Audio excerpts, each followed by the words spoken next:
Pourquoi a-t-on noté dans les 5 conseils à l'aspirant celui de pouvoir supporter la souffrance? Oui. Oui, parce que c'est vrai que cette question vient assez souvent.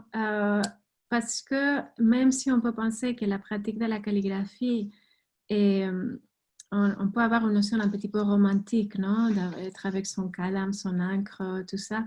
Mais il y a une certaine souffrance, comme dans toutes les disciplines, qu'il faut se discipliner et qu'il faut subir qu'on fait quelque chose qui n'est pas beau et il faut répéter et répéter et répéter et répéter et répéter des millions de fois. Et ça peut entraîner une certaine souffrance dans ce sens-là de la persévérance, la discipline, le dépassement de soi-même, de ne pas trop réfléchir. Parfois, on a des blocages mentaux, on a des moments où on veut tout jeter dans la rivière parce qu'on n'arrive pas, on est trop attaché au résultat.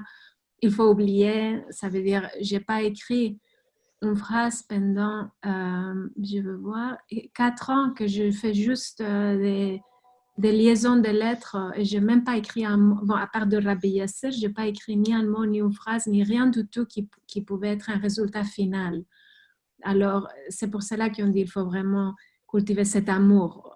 Ce n'est pas juste à la calligraphie, mais l'amour au procès de pouvoir écrire, même si c'est juste Aleph Ba, au Sad Jim, ou n'importe quelle connexion qui n'a pas un sens particulier. Non? Alors, on peut souffrir dans ce sens-là, non? De la même manière qu'un violoniste peut souffrir s'il est en train de pratiquer la même chose, une ballerine de ballet peut souffrir s'il est en train de faire la même chose 1000 fois avant d'avoir la version finale. Non? C'est dans cet aspect, dans ce sens, qu'on dit ça.